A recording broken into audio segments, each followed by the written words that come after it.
원천징수는 소득세법이니까 원천징수 한 번만 다시 잡아줄 거예요. 어떻게 잡아줄 거냐면 제가 실무 강의 때 하는 식으로 조금만 잡아줄 거예요.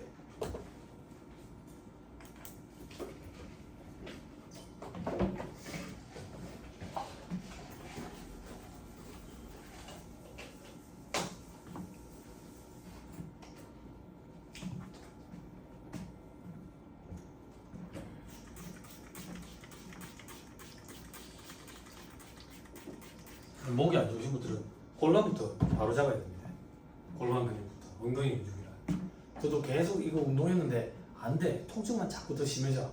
와이프가 또 요가 하니까 와이프가 이제 한심하다는 식으로 얘기하는 거야. 운동하라 해도 왜 안 하냐.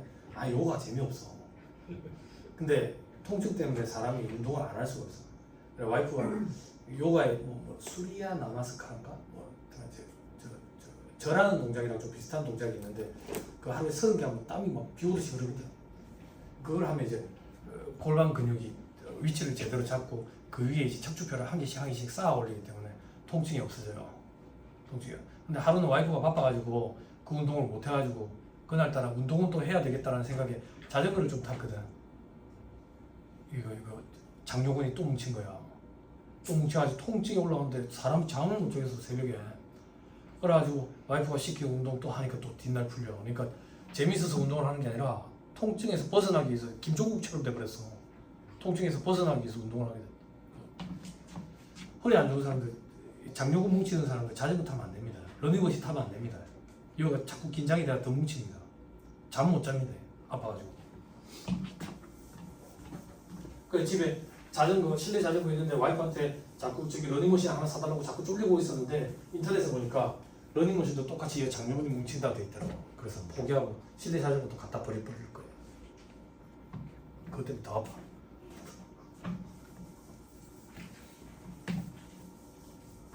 요가 관심 있으신 분들 해보세요. 옛날로 따지면 이제 국민체조랑 비슷한 느낌. 내 손으로 하는 체조. 근데 땀이 많이 나더라. 땀. 천천히 하는 게. 그리고 요즘에 저 그거 하거든요. 자꾸 날만 받고 있으니까 늦어지는 것 같아서 그 오디오북 결제해가지고 했는데 그거 괜찮더라고요. 차 안에서 듣기. 책을 읽어줘. 책을 읽어주는데 안녕하세요. 기계가 읽어주는 게 아니라 아이돌 가수 중에 아직 인지도가 낮은 애들 있잖아. 그런 애들이 그 책을 읽더라. 그래서 그러니까 진짜 사람이 읽어주는 느낌. 요즘에 읽는 책은 이제 양희은 할머니가 쓴 책인데 양희은 할머니랑 친한 사람들 있잖아. 이성미 아줌마 그리고 박미선 아줌마 나눠가면서 책을 읽어줘. 참 괜찮더라. 괜찮아. 근데 문제점이 뭐냐면 눈으로 보지 않고 귀로만 듣잖아. 머릿속에 남아있는 기간이 짧아. 그리고 궁금하면 펴서 보고 싶어. 펴서 뭐가 딱 들렸다 궁금하면 펴서 보고 싶어. 그래 눈으로 보는 느낌까지는 아직은 멀은 것 같아. 그래서 요즘에는 오디오북이 보이는 오디오북 이래가지고 화면으로는 책이 화면이 뜨고 소리를 읽어주더만. 그런 건 괜찮대. 그래서 이제 이어폰을 하나 사야 돼. 이어폰을. 뭐 하나 하면 계속 돈이지 뭐. 그렇지? 자, 원천징수 보세요. 우리 시험에 크게 잘 다루지 않아가지고 실무 일할 때 좀 버거워하는 수습 세무서들이 있어요. 원천징수는 이거예요. 소득을 지급하는 자가 있고요. 받는 자가 있어요. 소득을 지급하는 자가 받는 자에게 소득을 지급해. 소득을 지급하는데 어떤 소득 지급하는데 이자 소득이라고 가져갈게. 얼마 지급하는데 100원을 지급한다. 100원. 그러면 지급자가 요거에 대한 세금을 미리 떼고 지급하는 거야. 세금이 14원이라고 가져가. 그럼 14원을 떼고 받는 자에게 86원을 지급하는 거지. 그리고 지급자는 떼놓은 이 세금을 다음 달 10일까지 씹어놨대. 이걸 원천세 신고라고 해.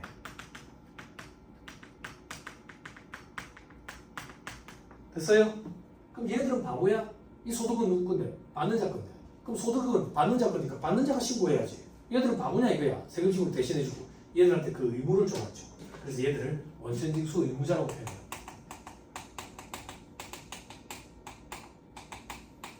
얘들은 시험에 나오진 않지만 원천 납세 의무자라고 표현해요. 얘들이 원천징수 의무자예요. 그리고 의무를 줬다. 다음 달 10일까지. 그러면 원천징수를 할 때는 이거부터 구분해야 돼. 어떤 구분? 법인세법에도 원천징수 규정이 있고 소득세법에도 원천징수 규정이 있거든. 근데 원천징수 대상 소득의 범위의 차이가 있어. 즉 A라는 소득을 지급을 할 때 법인세법을 적용하면 원천징수를 안 하고 소득세법을 적용하면 원천징수를 해야 되는 그런 문제가 생긴다고. 그럼 일단 우리는 이 소득의 지급이 일어날 때 법인세법을 적용할 건지 원천징수 소득세법을 적용할 건지 이거부터 구분을 해야 되거든. 이 구분은 받는 자 기준으로 구분해. 받는 자가 법인이면 법인세법을 적용해. 법인세법도 원천징수 대상 소득 우리 아까 했잖아. 이자 소득 그리고 배당 소득 중 투자 신탁이 두 가지. 그지? 자, 개인이면 소득세법상 원천징수 규정을 적용한다. 소득세법. 왜? 얼음 계속 떨어지는. 그래. 사람은 없는데? 예. 사람은 없는데 정수기에서 얼음이 계속 떨어져? 예. 정말? 예. 눈이 작아서 안 보이는 거 아니냐? 예. 아, 정말이야? 계속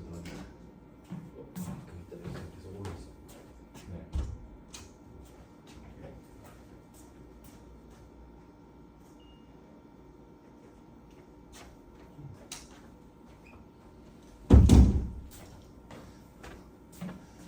공유야, 우리 다 같이 있어서 천만 나이 아니냐? 너 혼자서 여 밤에 자습실에 공부하고 있었는데 저러면 야 기절 안 할리네. 사람이 아무도 없는데 정수기에서 얼음이 자꾸 떨어지고 있어. 더위를 먹고 죽은 귀신이 저기 붙어 있는 거야. 얼음 먹고 싶어가지고. 돌아야 한다. 소연아, 너 오늘 집에 갈 때 너 아파트 살지? 엘리베이터 탈 거 아니냐? 엘리베이터 그 양쪽에 거울 있거든. 거울 안에 거울 있고 거울 안에 그 36번째 거울을 보고 누가 널 쳐. 그게 너다 너.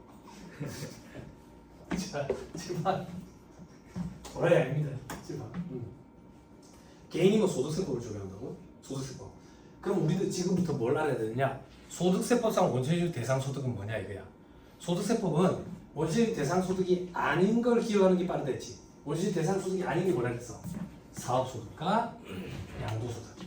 그치? 원천징수 대상이 아니라고. 근데 예외가 있다 했지. 기억나? 예외. 예외라는 얘기는 원천징수를 한다는 얘기야. 근데 법조문에 예외라고 돼 있어요. 첫 번째가 뭔데? 했어. 진짜. 첫 번째가 뭔데? 안 했어? 했어. 부가세가 면제되는 일정한 인적 용역.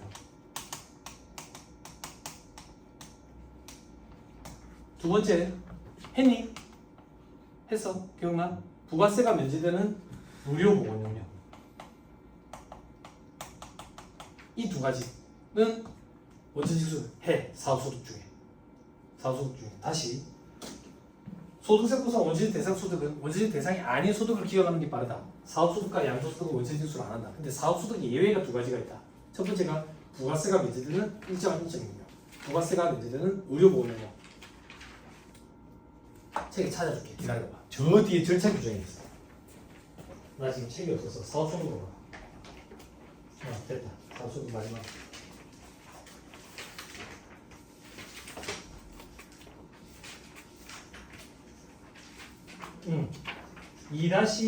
2-79페이지의 그림의 중간에 봐봐.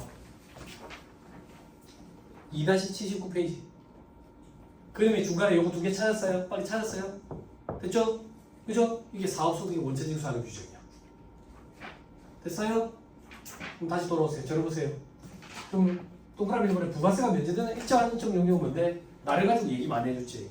나라는 개인이 물적 시설 없이 고용된 직원 없이 독립된 자격으로 여기 와서 강의하고 받는 강의료. 부가세법상 면세라고. 면제돼. 부가세가. 그리고 사업소득으로 과세돼. 내가 받는 거는. 근데 원천징수를 한다. 이게 3.3%야. 프리랜서들. 근데 0.3%는 지방세니까 국세만 얘기하면 3%. 3%. 됐죠? 부가세가 면제되는 의료보건 용역. 개인 병의원이랑 계약을 해가지고 이렇게 하는 서비스 받는 거. 됐어요? 그럼 다시 7파. 그럼 나머지는 뭔데? 이자, 배당, 근로, 연금, 기타, 퇴직 이런 소득은 다 원천징수가 일어난다 그 얘기야. 됐어요? 됐어요? 그 원천징수 즉 세금을 미리 뗐네. 미리 떼서 다음날 10일까지 신고 납부하네. 요걸로 받는 자의 과세 문제가 종결이 되더라. 그러면 분리과세다 이렇게 표현하는 거야. 원천징수를 했는데 과세 문제가 종결이 안 된대. 종결이 안 되면 어떻게 하는데? 얘가 파소득이 있어서 종수세 신고 구조에다가 금액을 넣어서 세금을 계산을 하고 미리 원천징수된 건 기납부세 형태로 차감하는 거. 이걸 종합과세 이렇게 표현해. 됐어? 그래서 분리과세는 완납적 원천징수, 종합과세는 예납적 원천징수 이렇게도 표현을 한다고. 됐어요? 네. 됐지요? 그래서 동그라미 1, 2번의 그 표현입니다. 넘어갑니다. 표 밑에 별표시 1번. 만약 이행을 안 하면 원천징수 납부지연 가산세라는 걸 부과한다. 되나요? 7, 8. 얘들한테 이런 의무가 있다고. 이 의무를 해태하면 가산세를 때린다. 가산세는 어떻게 때리는데 3%에서 50%까지 하루에 만분의 2.2씩 올라간다. 만분의 2.2가 10만분의 22야리? 자, 밑에 별표시 2번. 원천징수 전의 금액을 총수익 금액에 넣어서 종수세를 계산하고 원천징수 금액은 기납부세 형태로 차감한다. 이런 게 예납적 원천징수다. 됐죠? 갑시다. 넘어갑니다.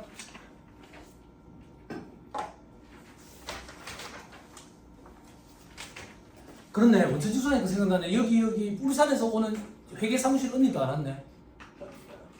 그지? 이 언니도 원천징수 알기라고. 실무에서 제일 첫 단계 이제 공부해야 되는 게 원천징수 관련된 규정인데 요즘에 원천징수 관련된 실무 강의가 잘 안 열려요. 수요가 없어가지고. 그걸 나중에 합격하시고 나면 그때는 이제 세무사가 되면 이제 세법 전문가 되니까 혼자서 책을 봐서 또 해결이 다 될 거예요. 넘어가. 자, 이자 소득, 배당 소득, 금융 소득이 되죠.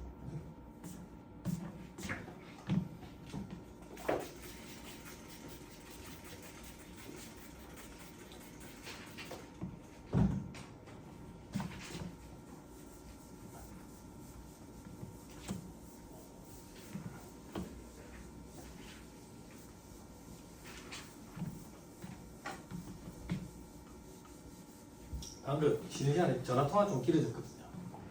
관련 업체 이제 사업 주문이에요. 주문이 많이 늘어가지고 차를 좀 뽑으려고 생각하시더라고. 응? 리스가 낫냐, 렌트가 낫냐, 사는 게 낫냐, 할부가 낫냐 물어보면 차는 어떻게 하면 제일 싸게 살 수 있냐? 현금 주고 사는 게 제일 싸지. 응? 리스는 공부해놓고 리스라고 얘기하냐? 이자율이 10%가 넘는데? 고리대금호인데? 응? 근데 리스를 하는 이유는 뭔데? 여러분 되게 시험에 나오잖아. 리스를 하는 이유가 뭔데? 부의 금융효과 때문이지. 안 그래?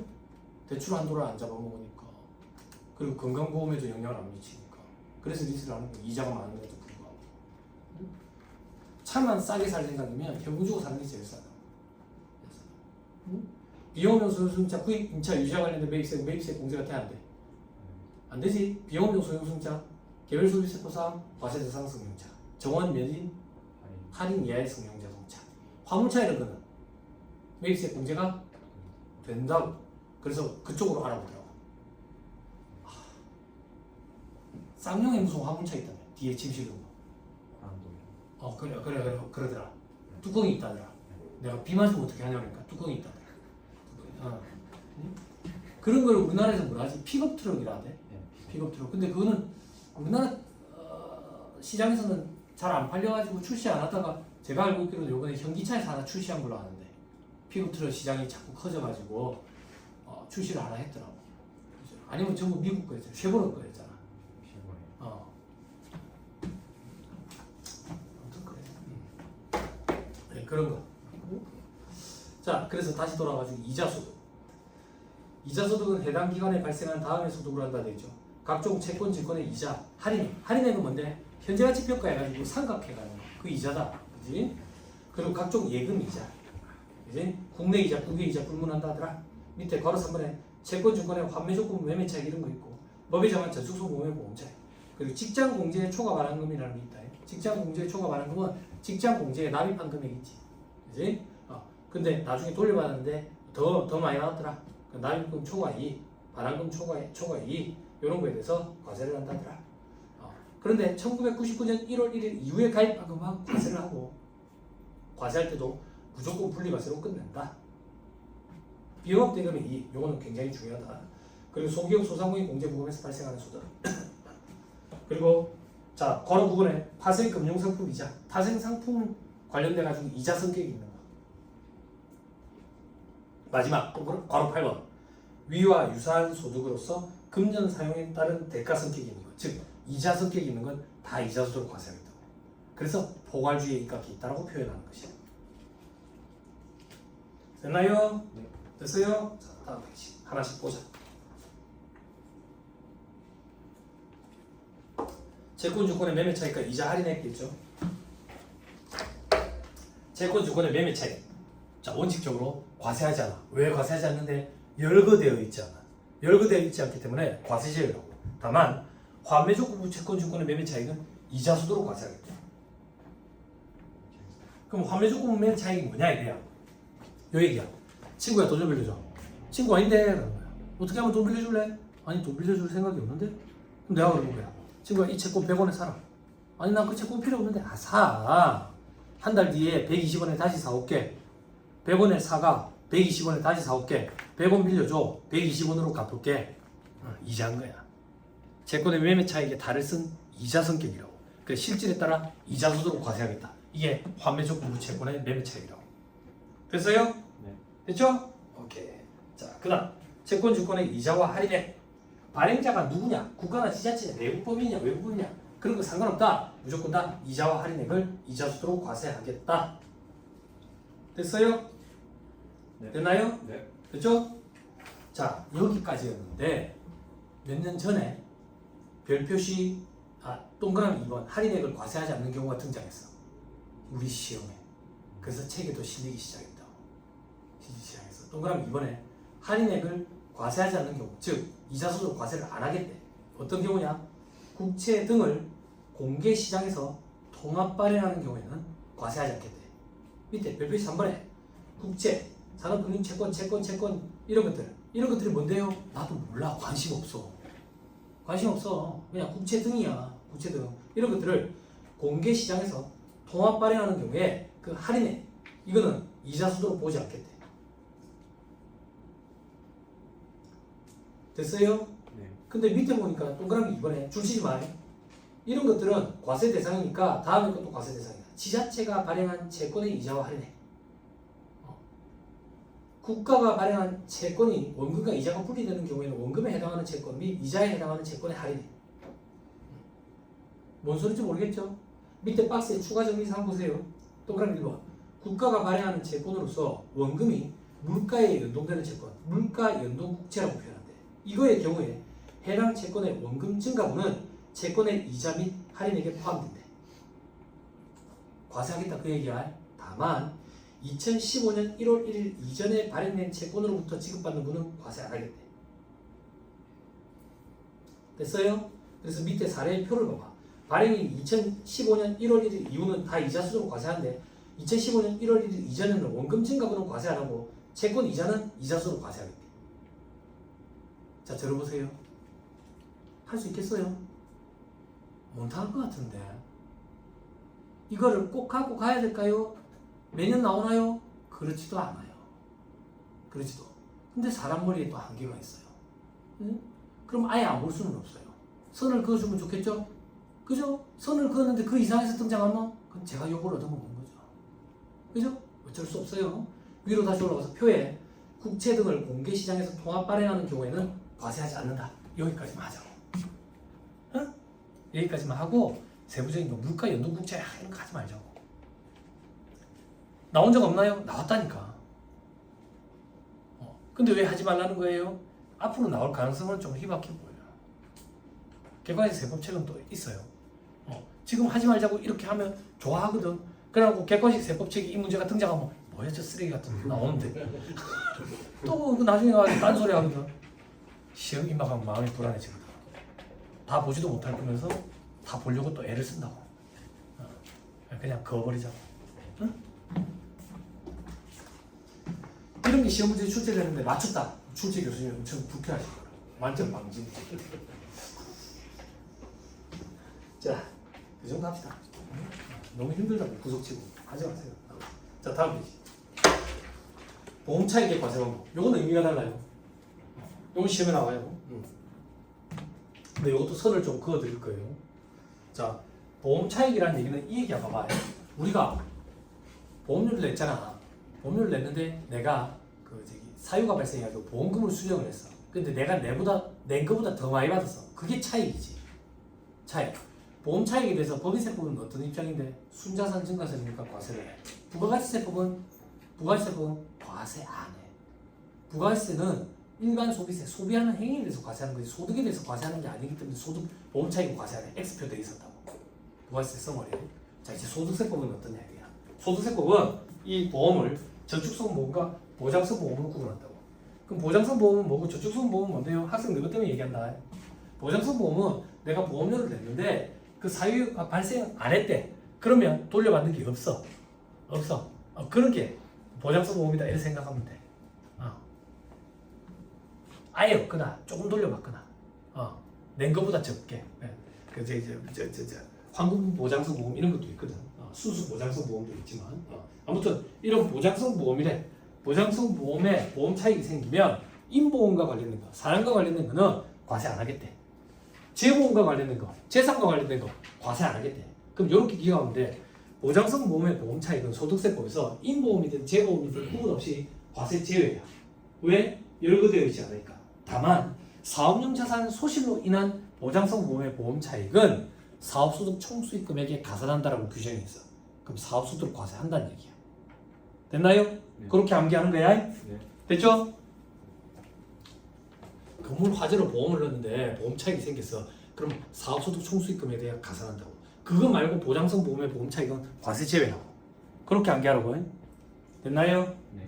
자, 그 위에 이제 저축성 보험. 저축성 보험은 뭐냐면 이런 거야. 내가 한 달에 보험료를 10만 원 냈네. 근데 실질적으로 그 중에서 보험 혜택을 받는 건 6만 원이고 나머지 4만 원을 내가 만기 환급금에 대비해가지고 적립하는 금액인 거야. 그럼 걔들이 보험회사에서 그걸 받아가지고 굴린다고. 그래가지고 이자를 붙여주는 거지. 이게 저축성 보험이죠. 과거에 한참 보험 유행 탈 때 변액 유니버셜 보험 유행 탈 때가 있었다고. 그게 이런 저축성 보험의 제일 대표적인 형태야. 그러면 그걸 저거가 굴려가지고 이제 만기 환급금을 얼마를 맞춰주겠다 이런 소리를 하는데 너무 수익을 낼 수 있어. 국민연금도 빠고 하는 시기에. 뭔 투자기법이 있어가지고. 아무튼 그래. 근데 이제 사람들은 그러지. 그래도 자꾸 뭐 붙어가던데 이자가 붙어가던데 화폐같이 생각해야지. 짜장면 그때 돼서 그걸로 몇 그릇 사물 수 있는데 그런 거 생각해봐야 된다고. 돈 화폐같이도 못 따라간다고. 아무튼 간에 그 저축성보험 보험 차익 요거는 어떻게 할 거냐. 밑에 반가를 1번 종종 규정이 되어 있죠. 찾았어요? 다음 페이지. 없어?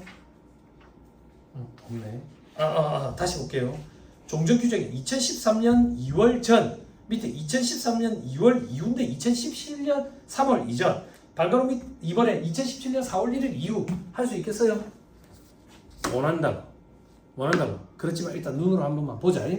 자, 과거에는 어땠는데 보험 계약 기간이 10년 미만인 경우에는 그 보험 차익에 대해서 저축성 보험의 보험 차익에 대해서 이자수로 과세하고 10년 이상인 경우에는 과세하지 않았어. 그리고 그 이후에 법이 개정이 될 거야. 어떻게 개정이 됐는데 동그라미 1번 계약 기간이 10년 이상이고 계약자 한 명당 납입 보험료 합계액이 2억 원 이하인 경우 거기에다가 5년 이상 납입 기간이 5년 이상이 되어야 되고 월 적립식이어야 돼. 그리고 55세부터 연금 형태로 받는 종신형 연금보험이어야 돼. 그게 또 어떻게 개정이 일어나는데 다음 페이지. 계약 기간이 10년 이상이고 한 명당 1억 원 이하로 바뀌었어. 그리고 동그라미 기억에 5년 이상은 그대로 동일하고 월 적립식이고 동그라미 니은에 뭐 기본 보험료 균등해야 되고 동그라미 디귿에 보험료 합계액이 매월 150만 원 이하여야 되고 동그라미 3번에 종신형 연금보험이어야 돼. 여기에 해당하면 이자수로 과세를 안 하겠대. 여기에 해당 안 하면 이자수로 과세하고. 근데 소득세법은 이런 경과 규정들이 힘들다고.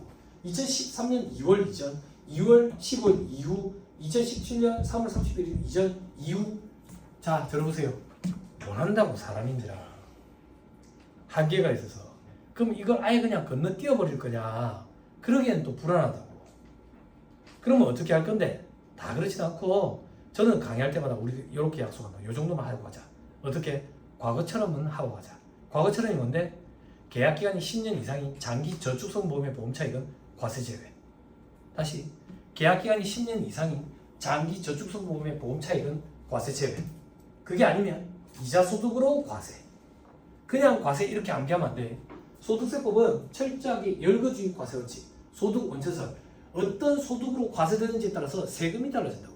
소득의 구분이 제일 중요해. 이자 소득세법은 소득의 구분이 가장 중요하다고. 그래서 과세된다, 과세 안 된다 이게 아니라 무슨 소득으로 과세되는지가 굉장히 중요해. 이자 소득으로 과세된다. 그리고 법이 몇 차례 개정이 일어가지고 1인당 얼마 이하고 월 적립액이 그리고 55세부터 받고 뭐 연간 1억 원 이하고 이렇게까지는 못한다. 그런 규정이 있다 하더라. 그냥 그 정도만. 그 정도만 하고 가자. 됐어요? 네. 오케이 됐습니다. 자, 그 다음 바로 3번 이자 수도로 보는 저축성 보험 보험 차익이 계산 방법 돼 있죠. 보험 차익 받는 거에서 낸 거 빼면 되겠지. 됐나요? 됐죠? 하늘 했죠? 자, 그 밑에 별 표시 있는데 이런 것까지는 보지 맙시다. 자, 그 다음 밑에 반가로 이번에 수입 시기 보험금 환급금 지급 1 현금주의구나 이렇게 생각하면 돼. 왜 현금주의인데? 공공다수를 상대로 하니까 발생주의로 관리가 안 되겠지? 됐나요? 네. 됐죠? 넘어갑니다.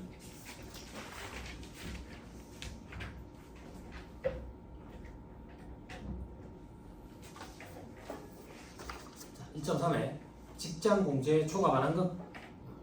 직장 공제 초과 반환금의 의의에 되어 있죠. 그죠? 자, 밑에 별표시에 직장 공제회랑 눈으로 한번 보세요. 그죠? 공제회, 공제조합 이런데 목적이 뭔데? 생활 안정, 복리 증진, 뭐 상호 구조 등 목적으로 구성된 단체를 직장 공제회라더라. 됐나요? 됐어요? 자, 오른쪽에 직장 공제 초과 반환금은 다음 금액의 합계액을 말하고 1999년 1월 1일 이후 최초로 가입한 후 가입에 체크해야 돼. 이후 수령 이런 거 틀린 소리야. 가입이야. 가입. 하고 받는 초과 반환금은 이자 수도로 과세를 해.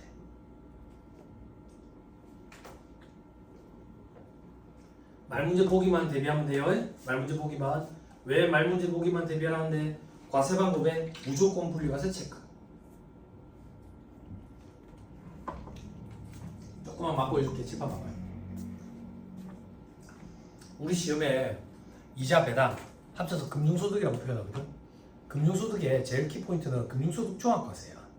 그래서 시험에 계산 문제가 뭐가 나오냐면 종합과세되는 금융소득을 계산하시오 그랬다고. 종합과세되는 금융소득이라는 얘기는 금융소득 중에 종합소득세 계산구조에 들어가는 게 얼마냐 물어보는 거야. 종합소득세 계산구조에 들어간다는 얘기는 이자, 배당, 사업, 근로, 연금, 기타 합산하는 계산 사식에 들어간다는 얘기로. 무조건 분리과세는 여기에 안 들어가. 안 들어간다고. 그래서 그것만 기억하면 돼. 무조건 분리과세다. 그럼 계산 문제 할 때 배제하고 계산하면 되거든. 그럼 이거 계산하는 거는 안 배우나요? 2차 때 준비하면 돼. 어려워. 연분연수법이다 그래가지고 퇴직소득세 계산하는 것처럼 어려워. 연으로 나눴다가 연으로 곱했다가 막 이런다고. 직장공제 초과하는 거. 과거에 니는 어떻게 했는데 저는 시험장에 갈 때 준비해서 들어갔어요. 계산하는 방법을. 왜 준비해서 들어갔는데 퇴직소득세 계산 구조랑 거의 유사했어요. 그래서 한 번만 암기하면 거의 유사하기 때문에 갖고 들어갔는데 지금은 퇴직소득세 계산 구조가 개정을 일으켜가지고 조금 차이가 있어요. 그래서 수험생들이 1차 목적으로는 대부분 잘 안 갖고 들어가요. 계산 방법을. 자, 밑에 바로 이번에 보니까 세무회계 산출세 계산 방식 있죠. 그죠? 눈으로 안 보세요. 뭐 기본공제가 있고 납입연수 공제 이런 거 있죠. 납입연수로 나눴죠. 그리고 나중에 납입연수를 곱했죠. 연으로 나눠서 연을 곱했냐 이런 건 연분연승법 이렇게 표현해요. 없나 어디 책에? 다음 페이지 별표시 3번 연분연승법. 과거에는 그런 게 시험 문제에 등장하고 그랬어요. 소득세법상 과세되는 소득 중 연분연승법을 적용하는 소득은 뭐 어떤 것들이 있느냐 뭐 이런 게 시험에 나온 적도 있고 그래요. 직장공제 초과 반환금 그리고 퇴직소득 이런 것들이 있었는데 요즘은 그런 게 안 나오더라고요. 너무 쉬웠어. 자, 1.4에 대금의 이익의 과세 방법. 이건 의미가 달라요. 굉장히 중요해요. 매년 나와요.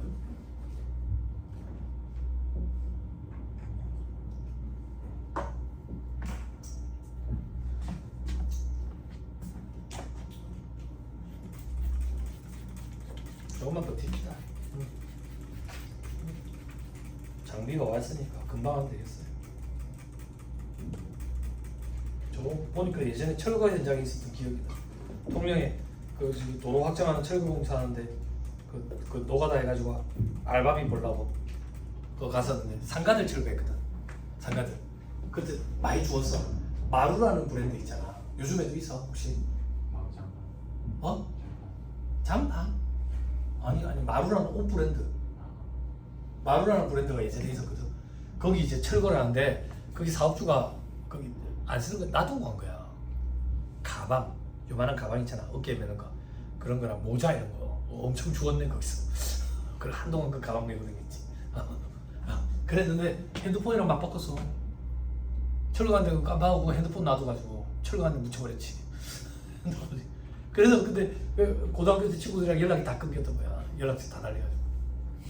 중국 가려고 거기서 노가다 하면서 돈 벌었는데 그때 이제 철거 현장에 있는데 아저씨들이 막 철거하는데 야 빨리 와서 잡아라 막 이러는 거야. 그래서 뭘 끊었는데 에어컨 배관을 건드려 에어컨 막 가스 막 얼굴에 막 뿜어져 나오고 그랬어. 죽을까 싶어가지고 막 겁이 나고 그러는데 아저씨도 나오고 웃고 그랬다고. 그래 막 힘들게 철거하고 있는데 아이 안 되겠다 그만하자 이러는 거야. 그러더니 좀 이따 이제 장비가 오더라고. 짜증이 확 나는 거지. 처음부터 장비를 부르지 뭐 한다고. 빠루질 막 하고 있었어 벽에. 철거한다고. 장비가 와야 돼. 장비가. 괜히 돈 아끼려고 했다가 약간씩 더 들어가거든. 골뱅이 들어서. 금방 될 거예요. 조금만 버티세요. 자, 대금의 이익의 과세방법. 비영업 대금의 이익 되죠. 여기서 B자는 안일 B자야. 그럼 B자를 빼면 영업 대금의 이익이네. 영업 대금의 이익은 뭔데? 대금업을 영업으로 하면서 이익이 얻었다고. 그럼 대금업이 뭔데? 돈을 빌려주고 이익 받은 거, 이자 얘기하는 거야. 돈을 빌려주고 이자를 받는 걸 업으로 한대. 은행을 얘기하는 거야. 은행. 그럼 은행이 이자 받는 건 사업적으로 계속 반복성을 띠니까 사업소득을 과세하는 거야. 그럼 비영업 대금의 이익은 뭔데? 은행이 아닌데 돈을 빌려주고 이자 받는 거야. 이런 걸 비영업 대금의 이익이라고 해. 됐어요? 요건 이자 소득으로 과세한다고. 그런데 불이익을 좀 줘. 제재를 한다고. 왜 불이익과 제재를 주는데? 개인이 돈 빌려주고 이자 받은 거야. 그럼 이자 소득으로 과세가 돼야 되는데 실명을 거론하지 않아가지고 과세할 방법이 묘연한 거야. 혹은 감추는 거야. 혹은 사채업자들. 그래서 어떻게 제한을 가하는데 원천지수 세율을 25%를 갖다 대요. 이게 어떤 제한인데 일반적인 이자와 배당소득, 금융소득의 원천지수 세율은 14%야. 근데 이건 25%를 적용한 거야. 25%를. 세지? 그지? 됐죠? 그리고 수입 시기가 와요. 수입 시기는 약정에 의한 지급일과 약정 전에 받으면 그 이자 지급일 때이지. 그래서 현업에서 수험생들은 둘 중 빠른 날 이렇게 암기하고 간다. 말문제 보기가 나오면 약정에 의한 지급일, 그 전에 받으면 이자 지급일, 계산 문제로 나오면 둘 중 빠른 날 이렇게. 또 어떤 거? 동그라미 2번도 시험에 나와요. 가산동물 일부 회수 불가 시에는 원금부터 회수한 걸로 보는데, 자 이게 어떤 거냐? 다음 페이지. 어디 있어? 별표시 뭐라고 돼 있어? 별표시 4. 별표시 4. 자, 별표시 4. 비영업 대금 이익의 총수익 금액을 계산할 때 해당 과세기간에 발생한 비영업 대금 이익에 대해서 과표 확정 신고 전에 해당 비영업 대금이 재무제 파산, 강제집행, 형해집행, 사회 폐지, 실종, 행방불명으로 회수할 수 없는 채권에 대손사유가 발생한 거지, 그지? 재무자 또는 제3자로부터 원금 및 이자의 전부 또는 일부를 회수할 수 없는 경우에는 회수한 금액에서 원금을 먼저 차감해서 계산한다. 즉, 회수한 금액이 원금을 미달하면 총수익 금액은 없는 걸로 본다. 자, 이 얘기야. 내가 은행이 아닌데 돈을 빌려주고 이자를 받아. 비영업 대금의 이익이지. 얼마 빌려주는데? 1,000만 원 빌려줬어. 이자 얼마 받기로 했는데 10% 받기로 했다고. 1,100만 원을 받아야지. 근데 여기에 대손사유가 발생한 거야. 사유가 발생했어. 그래서 얘가 내한테 900만 원만 줬어. 900만 원. 그러면 내가 받은 900만 원 중에 이자 소득은 얼마냐 이거야. 전부 다 원금이다 그 얘기야. 1,050만 원을 받으면 이자는 50만 원이다 그 얘기야. 즉 원금부터 회수한 걸로 본다. 이렇게 표현한다고 생각해서.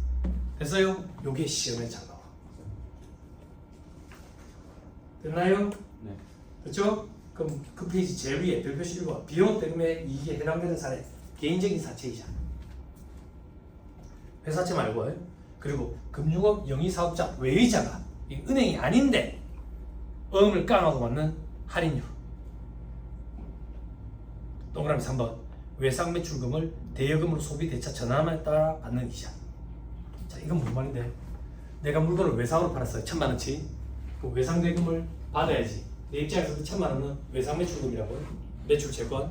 그지? 그걸 요번 달 말까지 받기로 했는데 요번 달 말이 됐는데도 안 줄 거야. 그래서 찾아갔더니 얘가 그러는 거야. 한 달만 더 말미를 달래. 한 달만. 그래서 내가 그러는 거야. 그러면 내가 니한테 돈 1,000만 원 한 달 빌려준 걸로 해가지고 금전대체 계약서 쓰자 이러는 거야. 이게 외상 대금이 대여금으로 바뀐 거야. 이걸 소비대차 전환이라고 이렇게 표현한다고. 그러면 그때부터 받는 돈은 이자 소득이다 그 얘기야. 됐어요? 됐나요? 네. 됐습니다. 자, 그 밑에 별표시 3번 예외에 돼 있죠. 예외. 온라인 투자 연계 금융업 및 이용자 보호에 관한 법률에 따라 온라인 투자 연계 금융업자를 통해서 지급받는 P2P 이자 소득에 대해서는 14%로 한다 돼 있죠. 그죠? 자, 이거는 무슨 말이냐면, 자, 그 음지에 있는 사채업자들을 양지로 끌어내기 위한 목적이야. 양지로 끌어내기 위한 목적. 양지로 끌어내면 뭐 할 건데? 이자 소득을 과세하겠다는 얘기지. 과세하겠다는 얘기지. 자꾸 감추니까. 그러면 어떤 스틱인 캐럿이니까 캐럿도 줘야지. 이게 캐럿인 거야. 원래 원재직 수혜율은 25%인데 P2P 온라인을 통해 가지고 주면 흔적이 남잖아. 그러면 원재직 수혜율 14%로 낮춰주겠다는 얘기야. 네? 그 사채업자들은 양지로 많이 나왔잖아. 예전에 저 따지다 하고 개가 튀나 여자한테만 뭐 사회역을 빌려주사고 막 이런 거 있지. 아니 너 광고 안 보냐? 그지? 그쪽이 젠더 갈등을 일으키는 거 아니죠?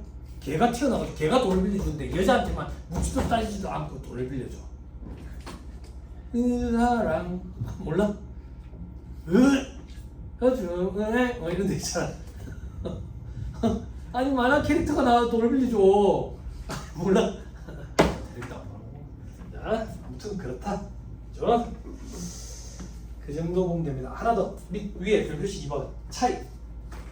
어떤 차이가 있는데 이자소득으로 과세되는지 사업소득으로 과세되는지에 따라서 차이가 많이 난다. 사업소득은 필요금이라는 걸 차감해 주거든. 여기 있잖아. 방금 내가 지워버린 거. 이자, 예금, 사업. 사업소득은 총수익금액에서 필요금이라는 걸 차감해 주거든. 그래서 소득금액이 나와. 이자소득은요. 이자소득 총수익금액이 있는데 필요금이 차감 안 해. 좀 이따 배워. 배당수도 차감 안 해. 필요금이 있는데요. 있어도 차감 안 해. 차감 안 해. 그러면 차감되는 게 있고 없고 여기가 불이익을 담는 거지. 그지? 그지? 외상 매출금이었다. 소비 대차 전환됐다. 그지? 그 차이가 있다. 왜? 됐습니다. 넘어갑니다. 자, 2-19페이지 1.5에 소기업 소상공인 공제무금에서 발생하는 소득이 되어 있죠. 그냥 복잡해. 잘 따라와야 돼. 시기 들어가세요.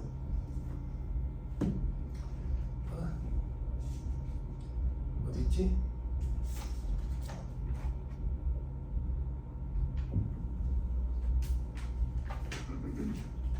응? 없네. 자, 괄호 1번에 납입하는 연도 있죠. 그죠? 밑에 보면 표에 소기업 소상공인 공제무금에 대한 소득공제가 되어 있죠. 산시, 그 밑에 보니까 공제부금 납부액 있고 한도 막 이런 거 있죠. 한도 뭐 500만 원, 300만 원, 200만 원 이런 거 있죠.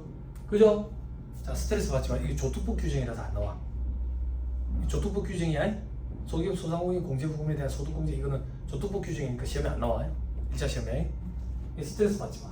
그럼 우리는 지금 여기서 뭘 하고자 하는 거냐면 여기 공제부금에서 소득이 생겼다고. 불입한 금액보다 더 많이 받으면 초과 이익이 있을 거 아니야. 그걸 어떤 소득으로 과세할 건지 그거에 대해서 1차 시험에 등장하는 거야. 스트레스 받지 말라고. 표 안에 있는 사실 때문에. 일단 괄호 1번에 납입하는 연도 다음 금액을 사업소득금액에서 공제한다고. 어떻게 공제해준대? 밑에 소득공제라는 명목으로 빼준다니까. 한도가 뭐 500, 300, 200 뭐 이런 식으로. 자, 위로 다시 올라가서 다만 사업소득금액에서 공제하는 금액은 사업소득금액에서 부동산 임대소득금액을 차감한 금액을 한도한다. 뭐 그런 규정이 있더라 하고 넘어가. 추가로 들어왔거든. 이 사업소득에 부동산 임대업 사업소득이 있고 부동산 임대업 사업소득을 제외한 나머지는 전부 다 일반 사업소득 금액 이렇게 표현한다고. 부동산 임대업 사업소득에 대해서는 제재를 좀 가하기 위해서 배제시켜버리는 거다. 그냥 그렇게 생각하면 편해 지금은. 됐죠? 넘어가세요. 요 얘기 할까? 요 1.5 요게 노란우산 공제야. 여기 현업에서 노란우산 공제라고 얘기하는 그거야. 요즘 노란우산 공제 텔레비도 선전 많이 하더만. 이거 괜찮거든. 소기업 소상공인들 저기 장사하다가 꼬라 박을 수도 있잖아. 망하면 입에 풀칠이라도 해야 될 거 아니야. 그래서 공제 부분을 불입했다가 나중에 돌려받은 그걸로 이제 묵고 살아라 그 얘기야. 연명해라. 그러면 이걸 불입을 할 때 소득공제 혜택을 주는 거야. 절세 방안이 된다고. 절세 방안이. 자, 다음 페이지 괄호 이번에 수령하는 연도. 수령하는 연도. 잘 봐. 소득세법은 처음부터 끝까지 소득의 구분이 제일 중요하다 했어요. 법정 사유가 발생해서 지급받는 경우, 법정 사유가 발생하기 전에 해지된 경우, 법정 사유가 발생했는 경우에 2015년 말 이전 가입자, 이후 가입자, 2016년 1월 1일 이후 가입자. 자, 계산 방법 보기 전에 무슨 소득으로 과세를 해?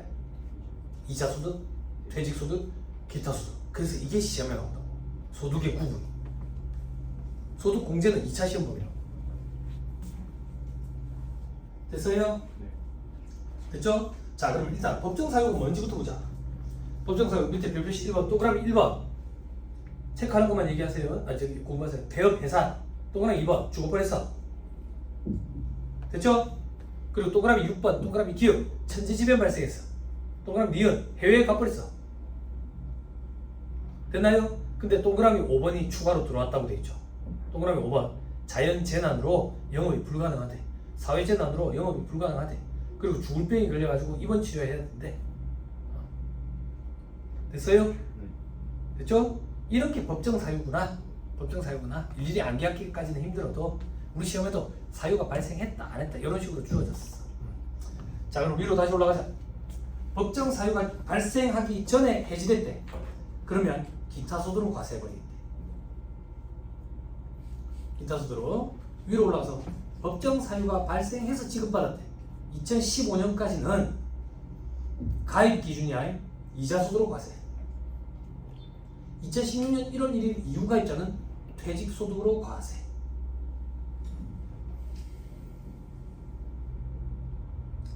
됐나요? 네. 자, 오른쪽에 계산 방법이 되어 있죠. 그죠? 퇴직 소득과 기타 소득 보세요. 공제금 환급금이라는 글자만 다르지 똑같죠, 산식이. 요게 원칙이에요. 요게 원칙. 저 밑에 사례로 가보세요. 총 납입이 1000만원이야. 이 중에서 소득공제 300만원 받았대. 아까 그 노란우산 공제로 소득공제 300을 받은 거야. 그거 나중에 회사가 저기 이제 사유가 발생해가지고 돌려받는데 1200만원을 돌려받았대. 돌려받았대. 여기까지 됐어요? 됐나요? 칠판. 요거만 하고 밥 먹으러 갑시다. 과거. 2024. 칠판. 과거에 노란우산 공제에 1000만원을 불입한 거야. 1000만원을 불입했는데 한도에 걸려가지고 300만원만 소득공제를 받았대. 300만원 소득공제 받았다는 얘기는 공제를 300에 대해서 받았으니까 300이라는 소득에 대해서는 세금을 안 냈겠네. 그치? 그럼 나머지 700에 대해서는 공제를 못 받았으니까 세금을 냈겠네. 그치? 그럼 요거는 과세가 안 됐네. 요거는 과세가 됐네. 요걸 재원으로 돌려받는다고. 돌려받아. 됐어요? 얼마를 돌려받는데? 1200을 돌려받았어요. 돌려받았어요. 그런데 요중에 우리는 과거에 과세된 부분을 안 빼주면 이중으로 과세되는 문제가 생긴다. 그치? 극단적으로 하자. 1000만원을 돌려받았다. 1000만원을. 1000만원을 돌려받으면 이 1000만원에 대해서 퇴직소득이든 기타 소득이든 과세를 하면 이중과세 문제가 생긴다고. 예전에 과세가 된 거 빼줘야지 700을. 그치? 돼요? 그런데 이자가 붙어서 1200이 됐다 그 얘기야. 그래서 700을 빼줘야 된다고.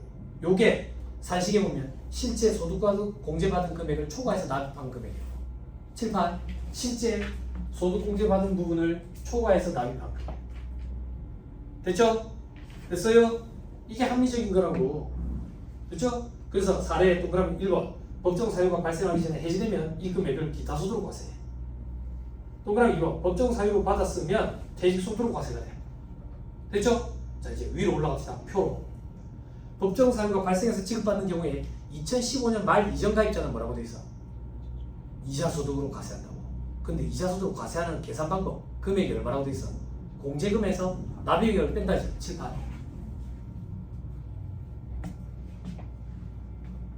잘 봐. 내가 1000만 원을 불입했어 과거에. 요번에 1000만 원을 받았다고 어떻게? 공제금에서 뭘 빼는데? 납입액을 뺀다고. 그럼 잘 봐. 과세되는 게 없지. 과거에는 700은 과세됐지만 300은 과세가 안 됐지. 그럼 이 300은 과거에도 과세가 안 되고 수령할 때도 과세가 안 되지. 혜택을 주는 거야. 근데 2015년 말 이전 이제는 그런 거 없어. 됐어요? 그럼 다시 책에 있는 숫자대로 돌려받을 때 얼마 돌려받았어? 1200 돌려받았어. 그치? 그래서 과거에 불입한 거 200만 이자 소득 과세 드러나는 겁니다. 됐어요? 네. 금액이 좀 다르죠? 그죠? 수험생들이 이거 설명 안 해주면 불합리한 거 아닙니까? 이중으로 혜택 받았는데요. 혜택을 주는 거예요. 혜택을 주는 거예요. 됐나요? 됐어요? 다만 밑에 별표시 2번 2015년 12월 31일 이전 가입자 즉 이 사람들은 이자 소득으로 과세되겠지 가 2016년 1월 1일 전에 중소기업 중앙회에 2016년 1월 1일 이후 가입자에 대한 규정 적용을 신청을 하면 퇴직 소득으로 과세해야 돼. 선택권을 줘한대.